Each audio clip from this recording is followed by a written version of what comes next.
Four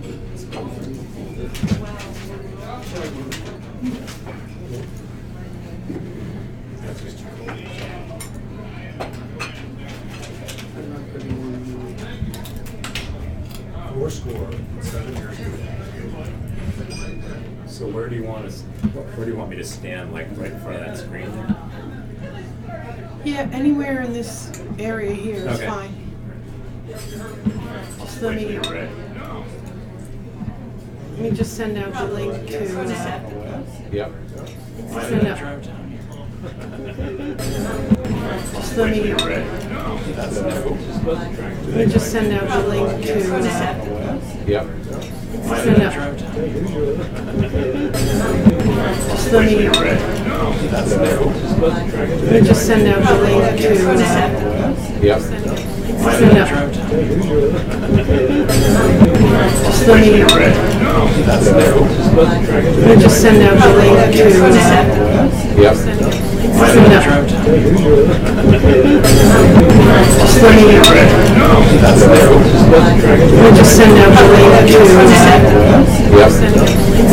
let me just send out the link to, Yep. send out. Just let me, just send out the link to, Yep. send out. Just let me, just send out the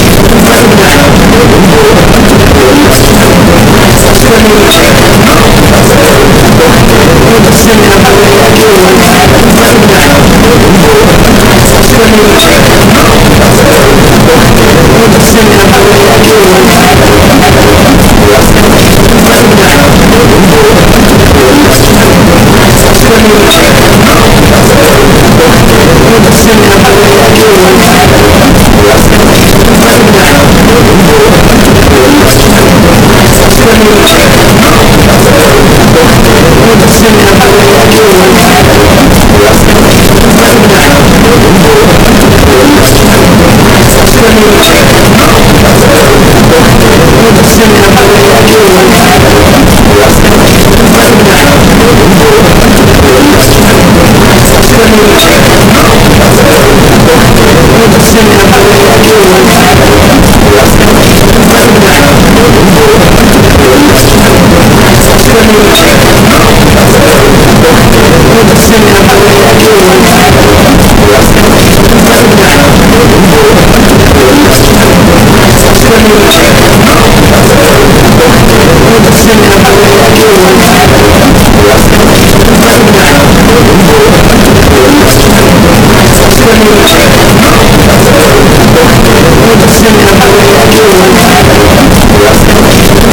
to, send out. Just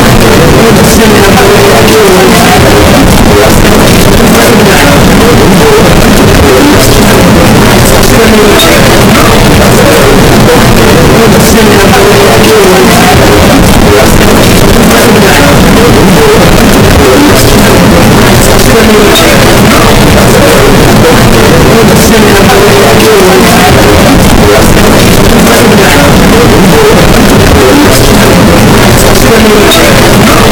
me, just send out the link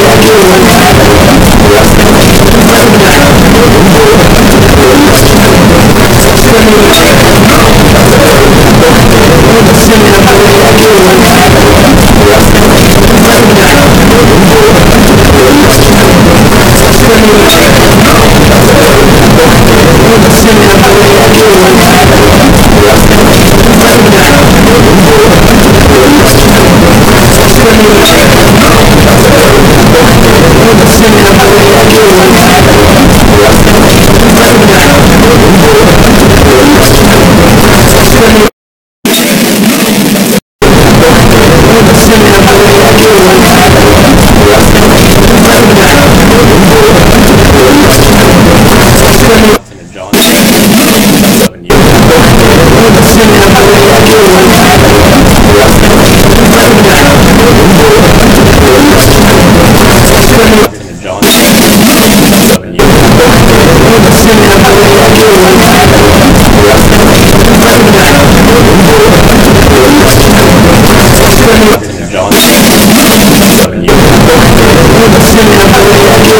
Use CRISPR to promote gene transcription. They do this by deactivating Cas9 completely, so it can no longer use CRISPR. Instead, transcriptional activators are added to the Cas9 by either fusing them directly or promote gene transcription. They do this by deactivating Cas9 completely, so it can no longer use CRISPR. These transcriptional activators are added to the Cas9 by either fusing them directly, RNA polymerase and other or promote gene transcription, increasing transcription of that gene. The same principle applies to gene silencing. A CRAB domain fused to the Cas9 inactivates transcription by recruiting more factors that physically block the gene. A more outside-the-box idea for using CRISPR is to attach fluorescent proteins to the complex, so you can see where particular DNA sequences are found in the cell. This could be useful for things like visualizing the 3D architecture of the genome, or to paint an entire chromosome and follow its position in the nucleus. CRISPR has already changed the face of research, but these new ideas show that what's been achieved so far could just be the tip of the iceberg when it comes to CRISPR's potential. Whatever comes next, it seems the CRISPR revolution is far from over. Whatever comes next, it seems the CRISPR revolution is far from over.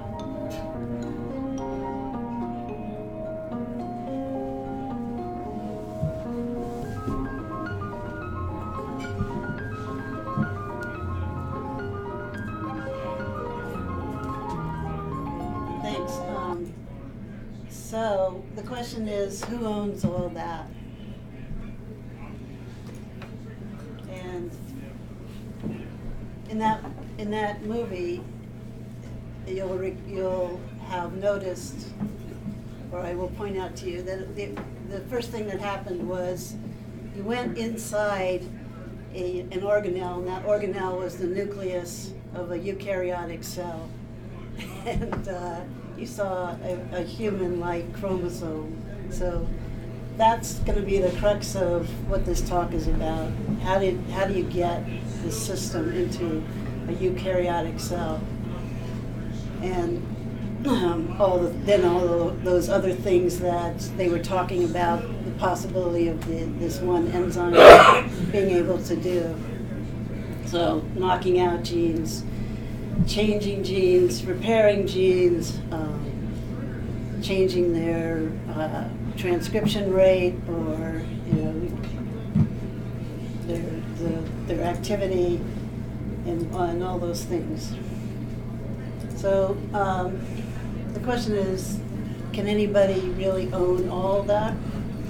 The people involved are this is Jennifer Doudna. This was her collaborator, Emmanuel Charpentier, who was a visiting professor from the University of Vienna when this first patent was filed. And then we have Fang Zhang from MIT, or the Broad Institute at MIT, Fang was a postdoc of George Church, and he's also involved in some of these, he's behind the scenes in a lot of this as well.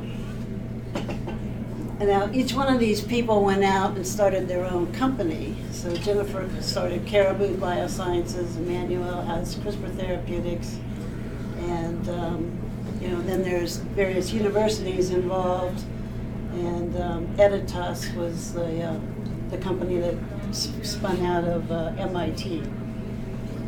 And then there's always the question of, when you're working in life science patents, the last big debate was, you may recall, was about one of them was about the breast cancer genes, and can you really patent human, or any living DNA?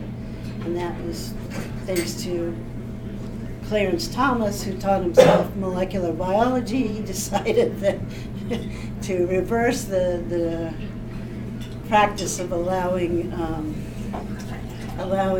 patents that claimed natural sequences, even though in the 80s, that was the decision, the Diamond versus Chakrabarty case in 1980, that really spawned the whole biotech revolution and allowed recombinant organisms to be patented.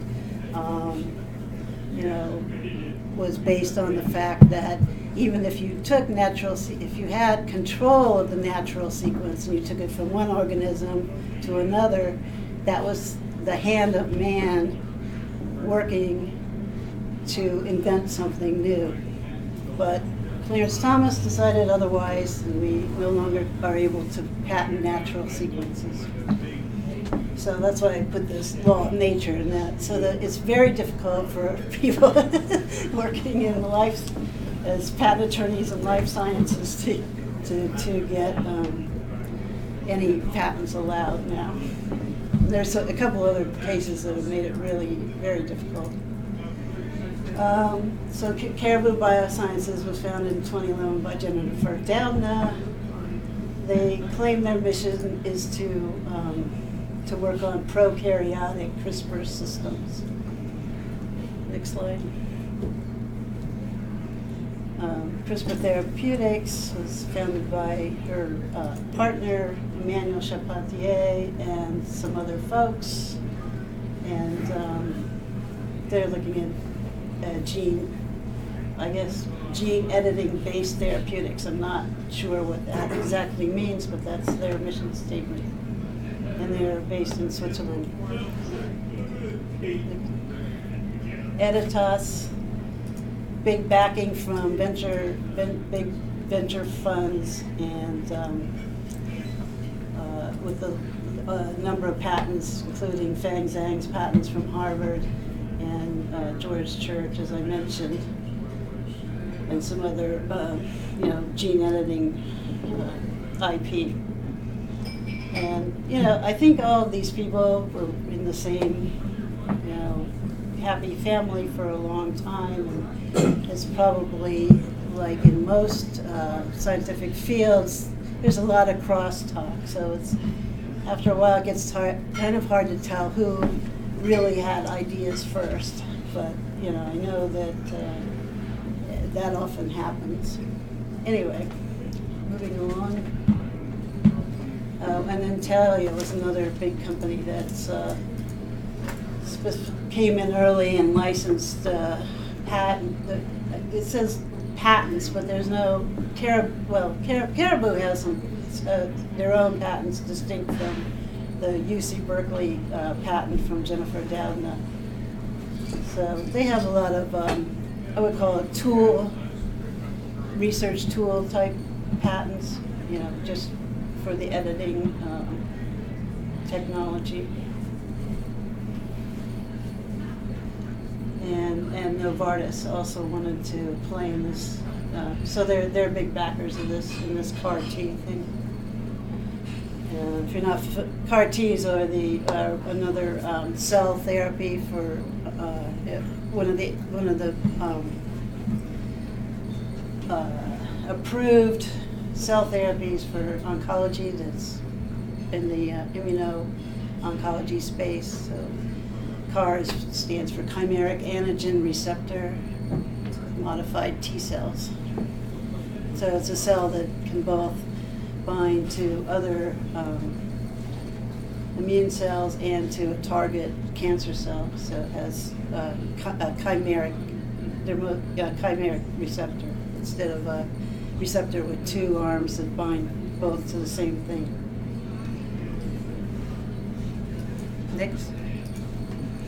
And this just, this is, you can't see, we've got the MIT, we've got the Broad Institute, UC Berkeley, University of Vienna, Emmanuel Charpentier herself, the companies I just mentioned, plus ERS Genomics. They sub-license to all of these companies, and here are some of the major backers that are involved at this point. So there's been already, whether there's patents or not, there's already been $1 billion invested in these technologies. These two folks are at Stanford, and in the law department at Stanford, and they've been publishing papers periodically describing these proceedings as they happen. If you have any questions, jump in. I have a question. Yep. You mentioned that the sequences are not patentable if they're naturally occurring. Right. But if the sequence is transposed to a different organism, net yields an unexpected result, is that process patentable? Or that could be A process could be patentable. Composition patents per se are not patentable. Yeah, processes are still patentable. Yeah.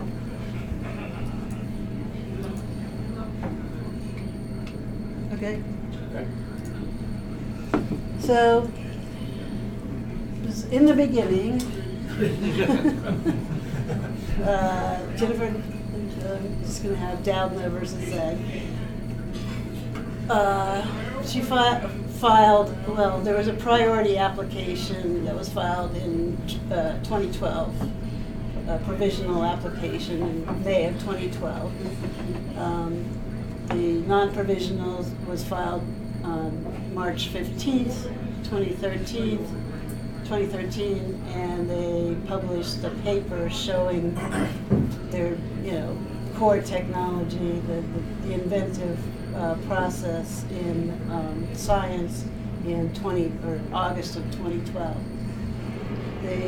On the MIT side, they had a provisional filing already in December of 2012, so just a mere 4 months after this paper was published. I find it really amazing that they did all this work in 4 months.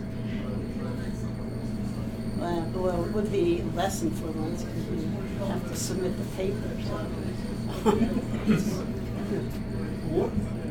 What is the dispute between them? Because it's quite clear. It's quite clear that the You're going to try to steal my thunder?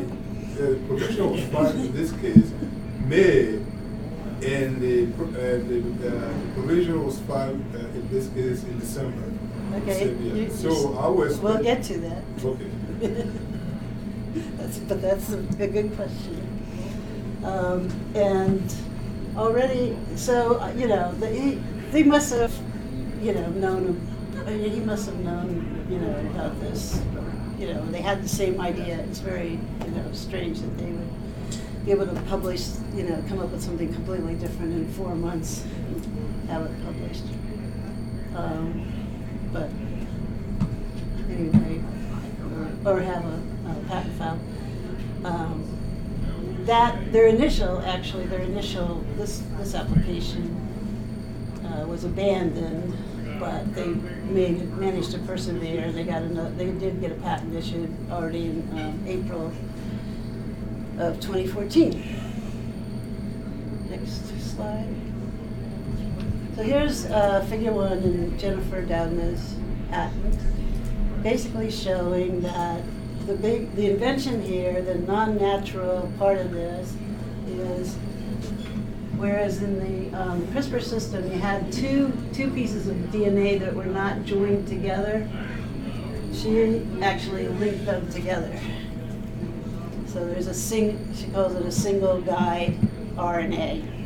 So it has both the hybridizing domain and the seeking and binding domains.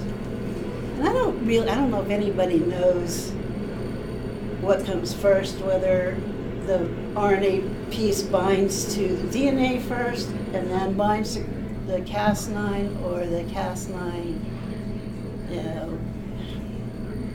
or whether it matters. I don't know. It could be that. Anyway, the way they show it, it always seems like the RNA was in the protein, and then the protein went and sought the DNA. But it could be the other way around. It doesn't really matter. Next slide. So you see in Zhang's patent, he shows how the bacterial genome has these the genes for these different Cas proteins and the CRISPR sequences in its genome. And then, he's basically just showing how it works. So it's just sort of background. Next slide. But then he goes forward and makes a unique vector that's able to go into a human cell and generate the Cas protein and the guide RNA from this vector that they constructed. And this also shows a little blow-up of some of the sequence of the Cas9 protein and the two cutting domains. There's different domains that have the cutting activities that they recognized, and then those would be areas you could mutate if you want to take out one or both of the cutting activities or modify Cas9 in some other way. And okay. So what's significant about March 15th, 2013? It was the day before the law changed. So Obama signed the biggest patent reform act since 1952, the American Invents Act, and it was the final piece of it went into effect on March 16th, 2013, which was the first that all patents would now be first to invent, not first. I mean, would be first to file, not first to invent, meaning that what had first to invent means that you had the conception of the invention and maybe you hadn't worked out all the details. And you could go back to your notebooks or someplace and say, you see, I really thought of this back in, when I was only a mere child and, been working on it diligently all this time, and now I decided to file a patent. And gee, this other guy just came in and last year and did something similar, but he shouldn't be awarded the patent because I was the first to invent. And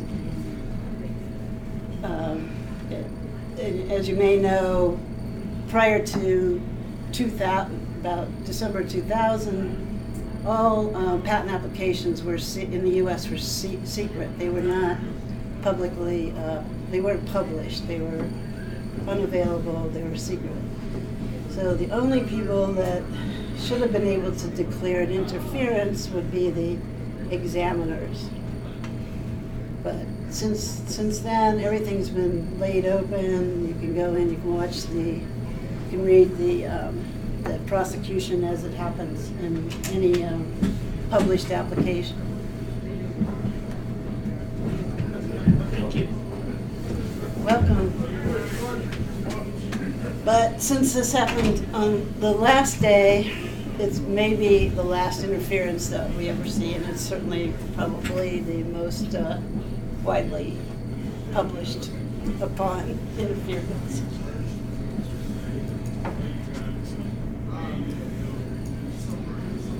So finally, after MIT had 14 patents issued,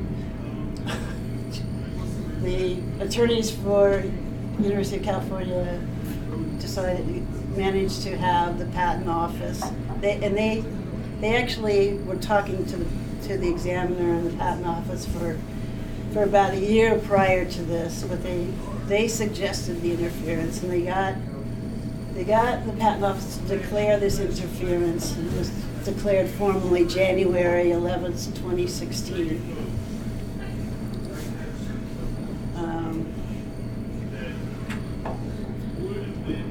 Next slide. So it may be confusing to you that you can get patents. This as a practical matter. You can get patents in a related area, but they cover the scope of the claims covers different things. As long as the bar, the threshold for patentability is that it doesn't have, that there's no prior art, which means you can distinguish over what was published or patented prior to your filing date or your invention date, and that it wasn't rendered obvious, or it couldn't be rendered obvious. It would be just an obvious improvement that anybody skilled in the art could come up with. So non-patentable means that there is a reference that describes your invention to a T, exactly, or there's a combination of references that, if you combine them, would teach the invention, all the elements of your invention.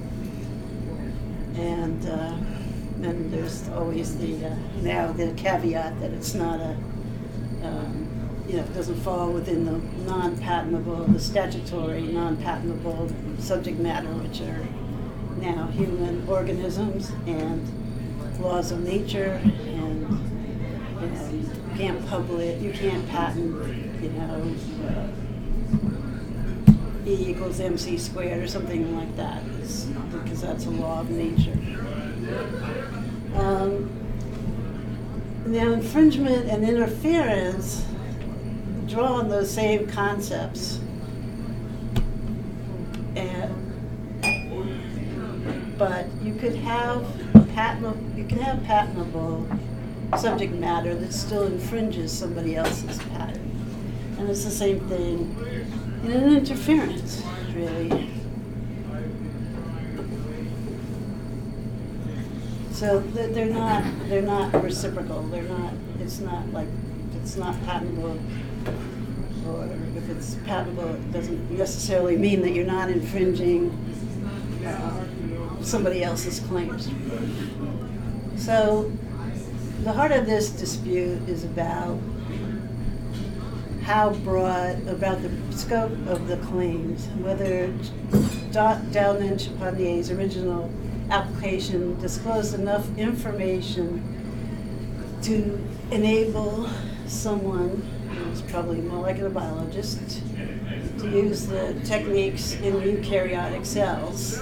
The cells, eukaryotic cells are the ones with the organelles and the nucleus. Bacteria don't have a nucleus, so it's a lot easier to do things and get, their DNA is just kind of floating out. It's not tightly wound into chromosomes, and so it's an easier system.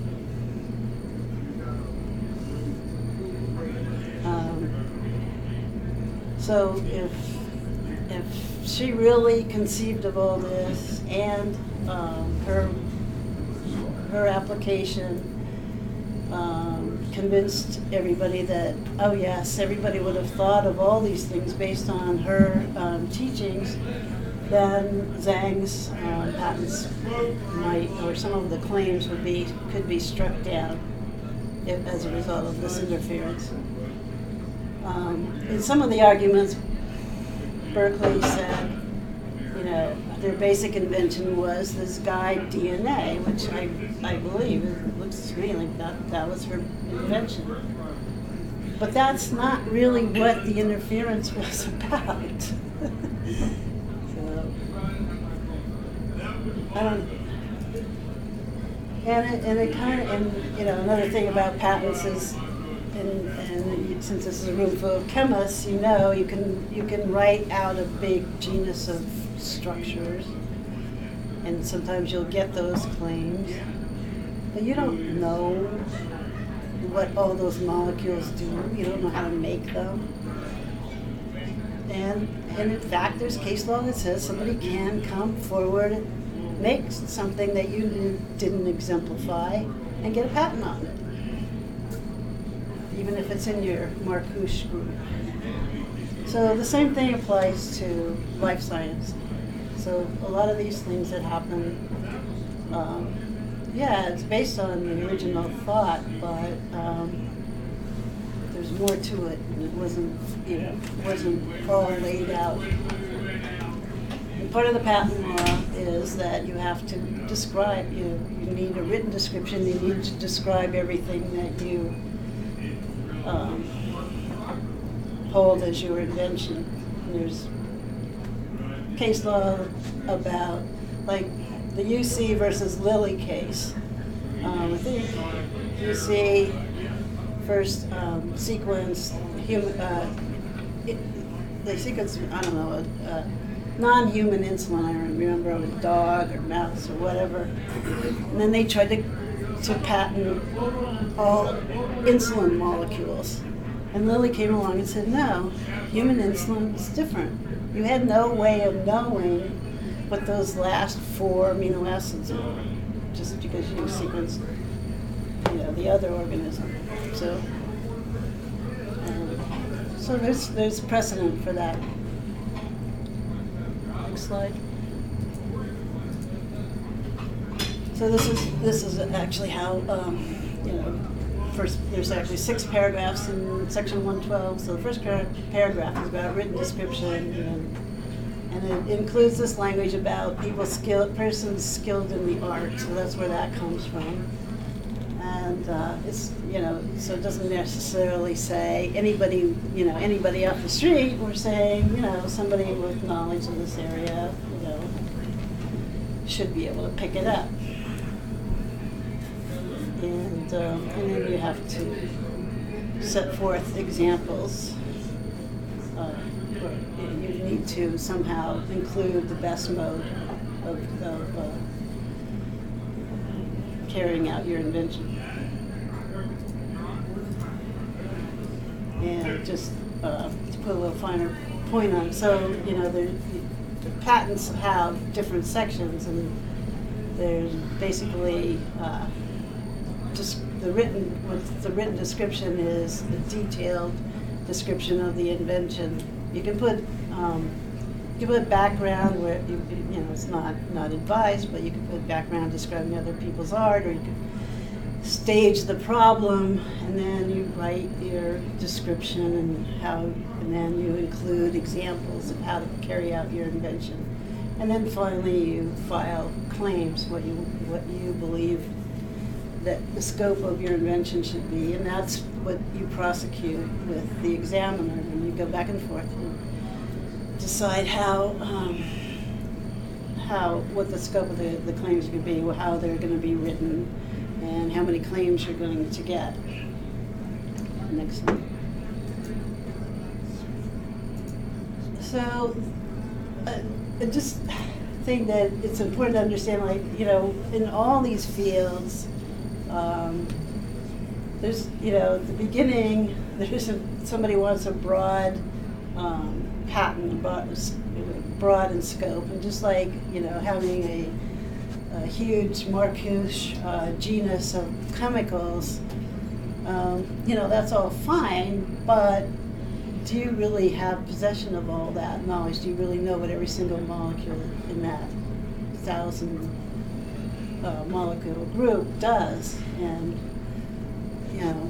can you convince a large pharmaceutical company that it's worth a lot of money, and after they spend 12 years trying to develop one of those molecules, are you still going to have a patent that's in force when it goes to market? It's another problem. But basically, over time, in these different fields, the scope of the claims is going to get narrower and narrower, which may or may not mean that the patent's worth less. So just to think about that. And this is the area that I worked in, which was monoclonal antibodies. And so these are like these Venn diagrams, and you have Anacera that has multiple different antibodies that bind to the same target. Maybe not the same little epitope in the target, but they bind the target. They neutralize the target.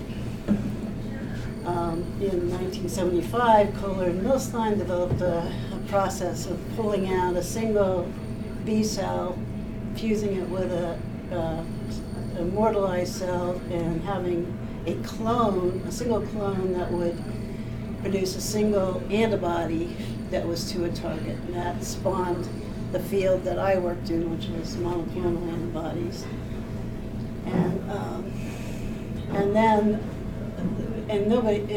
But part of that process, the way you got the B cells was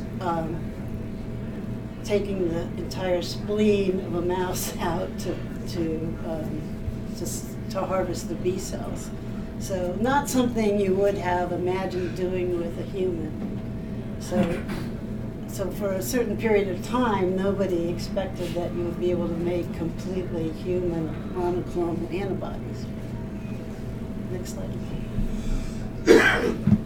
And in fact, when I was at Centocor, which was owned by J&J at that point, and we were selling $5 billion worth of a drug called Remicade. It's a monoclonal antibody to tumor necrosis factor. Abbott developed Humira. Humira is a fully human monoclonal antibody. Call it monoclonal, though they didn't use that technique I just described,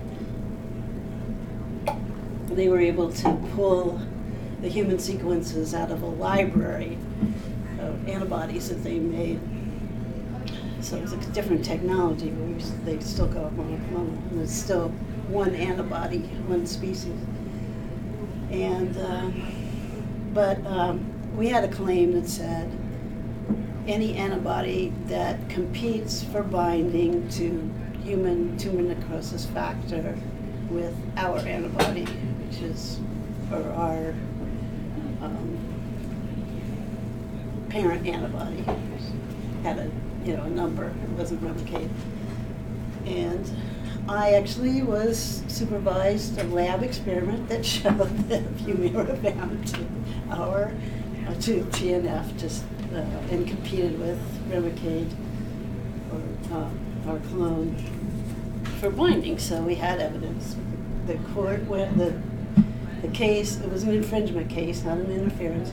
Went to trial in East Texas, as many of these cases do. And we won the case and a $1.6 billion judgment because we were selling product, and the way the damages are calculated is treble damages based on the amount of product you would sell during the time that the patent was in force. So it came out to be a pretty big number. Abbott appealed, and they said, ours is a human antibody. There's nowhere in your patent that anticipates having human monoclonal antibodies. So it was overturned. There it goes, all that money.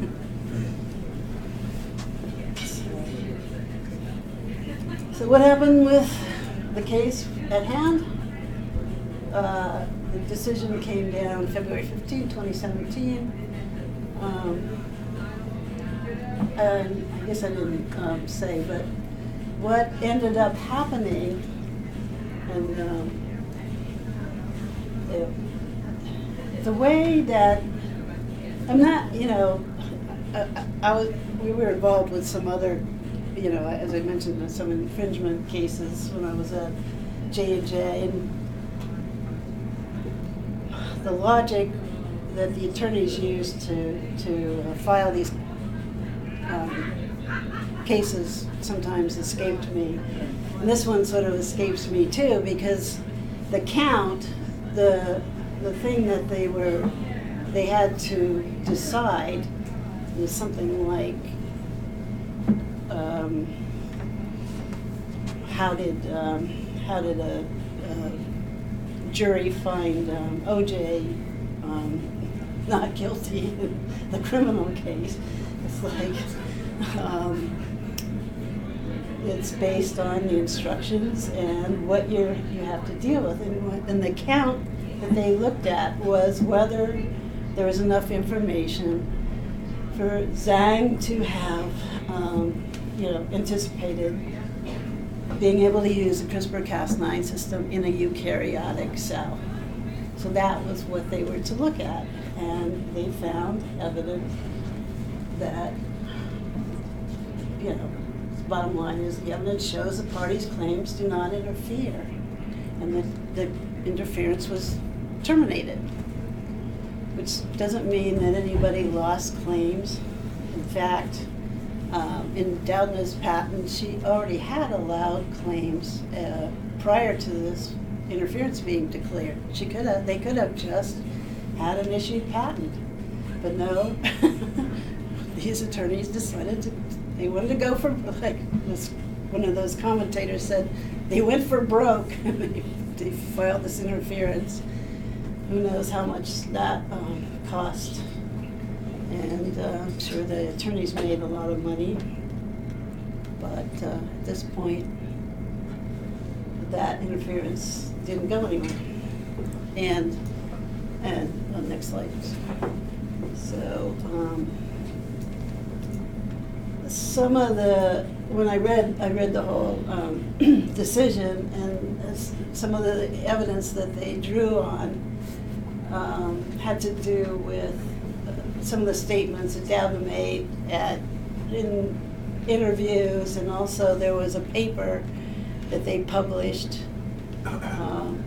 in 2013 where they actually did show that they could, in the introduction that said, they referred to her 2012 paper saying, yeah, we showed all these things in 2012, but we weren't sure that it would work in eukaryotic cells. Nice. So they used, and that had been discussed. I don't know. That had been discussed with the examiner prior to declaring this interference, but. So if she were to say it's possible or it's potentially likely that it will work, you could potentially have no problem. She kind of said that in the 2012 paper. They said, well, they kind of said this will be a great Potentially. gene editing. They didn't say. I think they did say, and I think she did even say in any cell type was kind of the last line. But she apparently they said she wanted to boost. I mean, they were trying to like say, oh yeah, look, we did another great thing. We got it to work in eukaryotic cells. So she was sort of knocking down the breadth of her own earlier work and basically shooting herself in the foot. Isn't it like when you're the first patent in a particular area, isn't it interpreted broadly? And then, subsequent patents later might be interpreted much more narrowly. Yeah, that was the point of my inverted triangle, right? Right. So even though she didn't necessarily. Well, that's not the way the cookie crumbled. Right. Well, I think in most cases you can't get away if your claim is that broad. The examiner is not going to allow you to get away with that. Yeah, they're not happy with That's that. a problem because the examiner is going to tell you to narrow it. The first, there were 3 sets of claims filed in her patent. The first set, the first about 50 claims are just about the RNA. It doesn't even mention Cas9. It's just about this, RNA molecule that's hybridizable with DNA and also binds to, or, acts as a guide molecule or something like that. And none of the original claims actually said anything about cells. And then they filed a few more claims. And then when they filed the interference, it was a more defined. They had filed these, claims 165 to 2. I think I have them here. Next slide.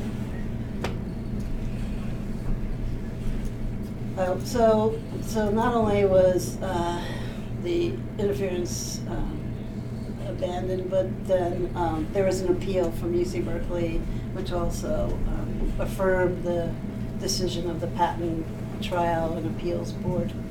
So they said there's no interference in fact, and this does not cancel or refuse either party's claims, and so they're both free to get claims, and probably won't go to the Supreme Court, or doesn't rise to that.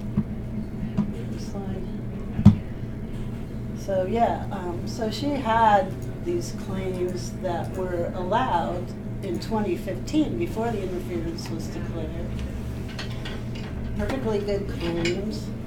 And to me, when I read the claims, and they were too long to reproduce here, and not all of them were method, some of them were to a system, so it would be kind of a composition or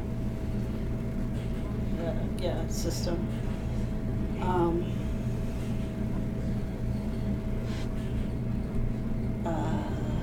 So she could have had these claims. So, When I actually, what I want to say is, Zhang's patent probably would infringe the claims that she has allowed. So I still think that they're going to have to cross-license each other or something like that. Yeah, I was going to say, I mean, anybody who wants to practice the technology in eukaryotic cells needs a license for both, right? I would think Is that. Well, she hasn't had an issued claim yet. It's that broad, but if those claims will issue, if they stop messing around and they just issue some claims, yes. It would seem to me they encompass any cell in a broad sense. Right. Although maybe You said these claims are allowed, but the patent has an issue? Right. Why? They were too busy messing around with this interference. You can't have a patent issue when it's involved with the interference and the appeal. In the meantime, where are the foreign counterparts? Are they? I just looked at that. In Japan, the claim reads, they got a patent granted in Japan and Europe. So in Japan it reads that specifically excludes human cells. And in Europe, their claims granted, but Europe has opposition proceeding, so they've already been opposed. And they were just granted a few months ago, August, I think.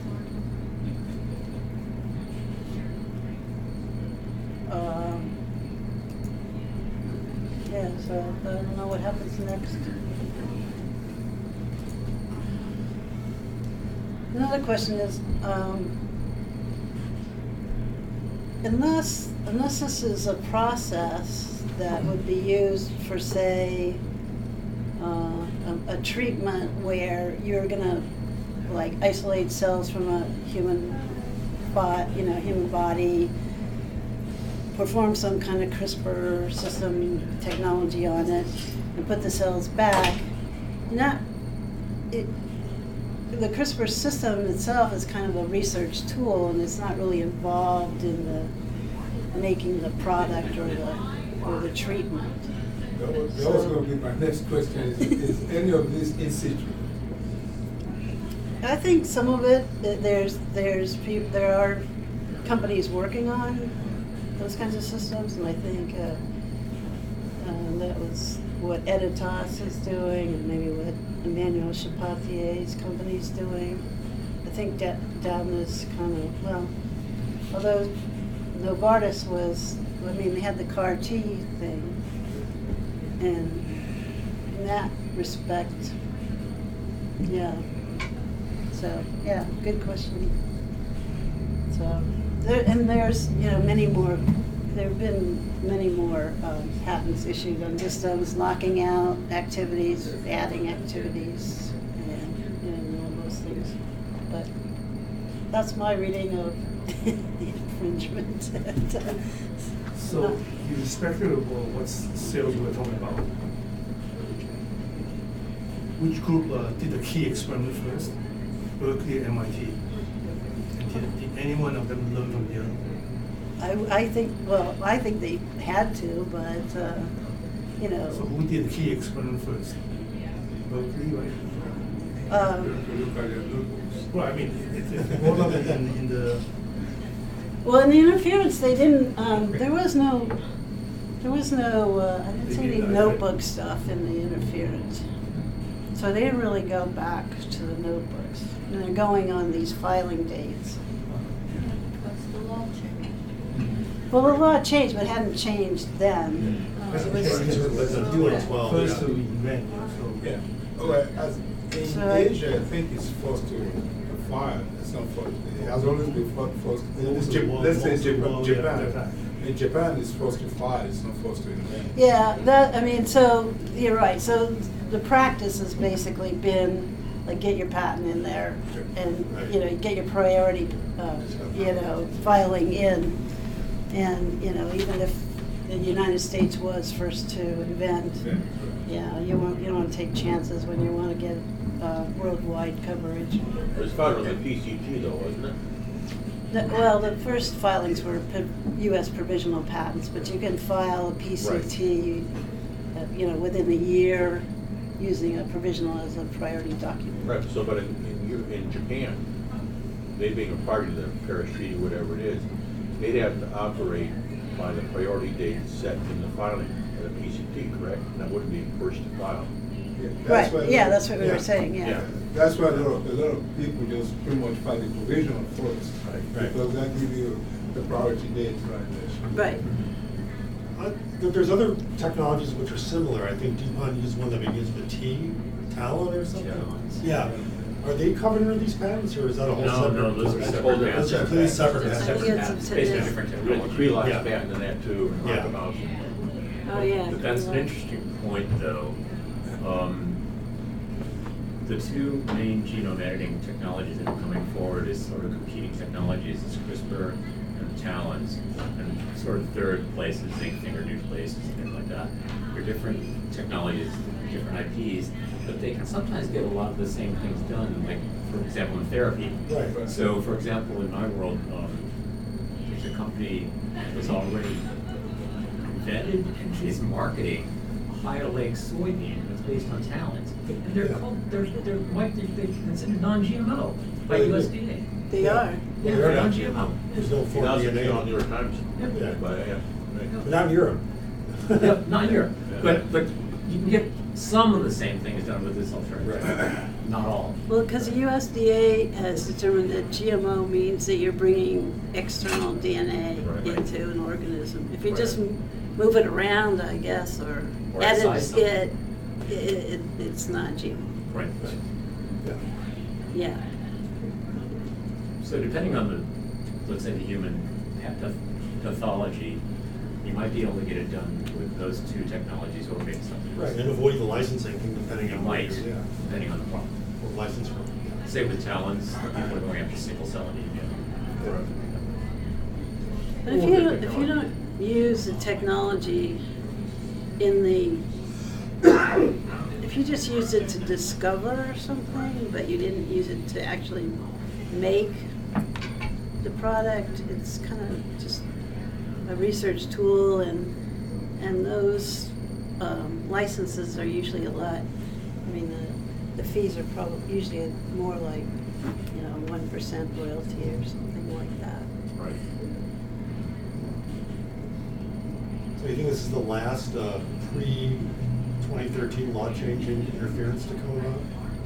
That's what they now say. Now it's first to file, so yeah, it's pretty clear well, cut. that was the goal of the patent office. They were sick of these things, and this isn't. I mean, we had J&J had license to.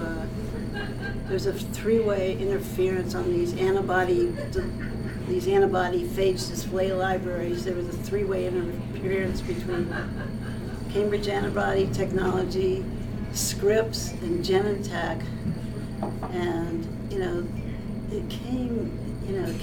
All these things. They come out really strange. Somehow we J&J managed to get, because I guess they were involved with Scripps at the time, so we got a BUSA, so we had access to those libraries, which was good. And then there was this, this other thing with Genentech. Is that even an interference? These Kabili patents about antibody manufacturing. That the patent office did something weird, and they just kept going and going. Kept getting more and more patents, and it was like, stop it. It was just, some of the stuff's just bizarre, and sometimes, people just sort of end up deciding among themselves what they're going to do about it. Like the PCR thing. Roche, exclusively licensed PCR at a certain point in time, but everybody in academia just kept using it, because they needed it, so they just kept using it. Doesn't mean it's difficult to get a composition patent in life sciences? Yeah. Yep, it's pretty difficult. Can you back up one slide? Your first burger dot on that last slide that said Berkeley sues MIT for patent infringement. But I'm still confused. You said Berkeley never got the patent anyway. Well, correct? that would Or- presuppose that they finally get Oh, you're- their issue. that they're going to issue it and then they're going to sue. Yeah. Okay. But that's one thing I don't quite understand. If Berkeley already, they already have articles out on it, can they still patent because it's already in the public domain? It's pending. It's been pending. Yeah, it's been pending Because of lawsuit, because of the infringement. Since So 20 they- since they 2012. The patent application before the. Yeah, they allow it. Yeah. Before Before they- they But it's publish. pending because you can't, I guess, Yeah. that's what Meg said, you can't publish a patent and be involved in this infringement Yeah, suit okay, at got the it. same time. Yeah, in fact, yeah, their PCT published before their U.S. patent. So the PCT published. That's strange. 2012, The US got patent 2013. published first. Depends which one you file first. Yeah. So that's what we do. Thank you. As patent people. Thank you. All right, thanks. Thank Any other questions? Okay. Well, thanks very much, Meg. Thanks, Meg. Thank I like the fact that this all you. came Oh, from you're Joker, welcome. you know? Okay. Yeah. That was interesting. Did we have any remote attendees? 6. 6? Wow. Excellent, good. So how Double about- last time, huh? Yeah. All right, Jane, give me some. Thank you very much for reading it. Good seeing you. Good seeing you. And Joe. that's all. Yeah. Certainly. I called you Pat. Your name's Joe. I'm Joe. Probably get that a lot.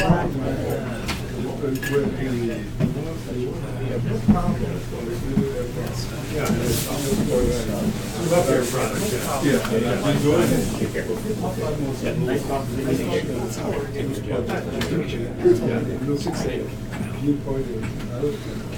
Sitting behind you. Well, you know, when I outgrew the Bronx, when I was. Yeah. Parents used to hang me up at Yeah, so what I do remember. All right. Is, I still have a contract. So good to see you. So I still work my phone. We'll figure it out someday. But I joined. It doesn't mean- Music to anybody. Everybody knows. I got Everybody knows recognition Doug for here. it. Yeah. That's how I know. But other stuff just came from. I'm aware. Somehow, I associate you with Doug. Okay. You gotta watch everybody run around. Yeah, yes. Yeah.